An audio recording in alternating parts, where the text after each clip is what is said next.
Gate 2018 double का question, ये भी क्वेश्चन ऑलरेडी मैं करवा चुका हूं, पूरा करवा चुका हूं। डबल रिवॉल्विंग फील्ड थ्योरी के हिसाब से हमने रोटर को दो हिस्सों में बांट दिया है। रोटर को दो हिस्सों में, ये standard equivalent circuit of single phase induction motor है ना। इंडक्शन मोटर सिंगल फेज को भी हमने बहुत अच्छे से कायदे से पढ़ा है, और ये प्रॉपर क्वेश्चन ऑलरेडी 2018 क्वेश्चन हमारे फुल कोर्स में अवेलेबल ही क्वेश्चन भी, पर फिर भी करवा देता हूं फटाफट। क्या है इसमें, है ना, ऑलरेडी आपने कर रखा होगा, मुझे पूरा बताने की जरूरत नहीं है sir. The equivalent circuit of single phase induction motor shown in the figure where the parameter R1 R2 dash X1 X2 dash और Xm सबकी वैल्यू आपको गिवन है। And S is the slip at no load the motor speed can be approximately synchronous speed. No load के ऊपर क्या है कि जो मोटर की स्पीड है वो अप्रोक्सीमेटली क्या है, सिंक्रोनस है। क्योंकि देखो अप्रोक्सीमेटेड बोलना जरूरी है क्योंकि एग्जैक्ट हो नहीं सकती कभी, है ना। अप्रोक्सीमेटेड क्या है, सिंक्रोनस के बराबर है। हाइपोथेटिकल है question, the no load lagging power factor of the motor is, आपको no load lagging power factor निकालना है। अब मैं आपको चीज बताऊं, नो लोड देखो आपने ट्रांसफार्मर में भी देखा होगा कि नो लोड पावर फैक्टर काफी पुअर होता है, तो सिमिलरली यहां इंडक्शन मोटर में भी क्या आएगा, नो लोड जो पावर फैक्टर होगा ना काफी पुअर आएगा, मतलब 0.1 0.2 0.3 के आसपास ही रहेगा। तो किसी के पास टाइम नहीं हो, 5 सेकंड ही हो, तुक्का लगाना है, कुछ ना कुछ वैल्यू डालनी है, क्योंकि नेगेटिव मार्किंग तो होती नहीं है, तो आप 0.1 0.2 0.3 की रेंज में कुछ लगा सकते हो, किस्मत अच्छी हुई तो सही हो भी जाएगा, ठीक है।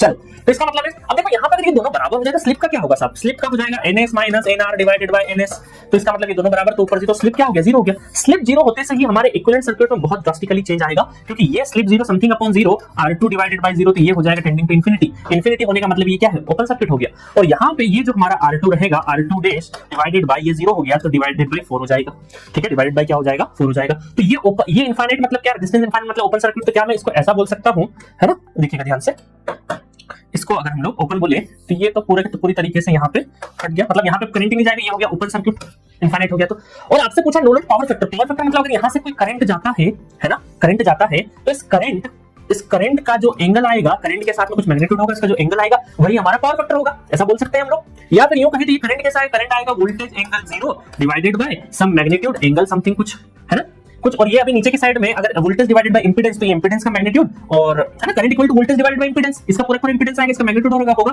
और ये थीटा कुछ एंगल आएगा पॉजिटिव होगा क्योंकि फर्स्ट क्वाड्रेंट में रहेगा, और ये जब ऊपर जाएगा v डिवाइडेड बाय मैग्नीट्यूड, और ये जब ऊपर जाएगा, ऊपर तो 0 है मतलब माइनस थीटा, तो जो थीटा आएगा मतलब ये जो इंपीडेंस एंगल आएगा वही आपका पावर फैक्टर एंगल रहेगा, उसको कॉस कर देना, आ जाएगा। ये भी कर सकते हो आप, है ना। तो अलग अलग तरीके हैं, तो ये आपको थीटा अल्टीमेटली निकालना है। आपको वोल्टेज से मतलब नहीं है, ना ही इसका मैग्नीट्यूड से मतलब है, आपको किससे मतलब है, एंगल से। बट आपको पूरा सॉल्व करना पड़ेगा, तो रियल और इमेजिनरी पोर्शन आएगा, तो अब करना कुछ भी नहीं है। यहां से अगर आप देखो तो जेड इक्विवेलेंट निकाल लोगे, तो जेड इक्विवेलेंट क्या आएगा, जेड इक्विवेलेंट आएगा एक रियल पार्ट और प्लस जे एक इमेजिनरी पार्ट आएगा, और उसका एंगल करेक्ट करके tan θ2 equal to imaginary divide by real y by x कर दोगे तो थीटा आ जाएगा। तो अलग अलग तरीके हैं, बस इसको सॉल्व करना है, सारी वैल्यू पुट करना है, इसको सॉल्व करना है। ऑलरेडी मैं करवा चुका हूं इसको, ठीक है। तो मैं यहां पे डायरेक्टली आंसर लिख देता हूं, जो कैलकुलेशन मेरे पास अवेलेबल होगी, मैं पहले कैलकुलेशन कर देता हूं आपके लिए।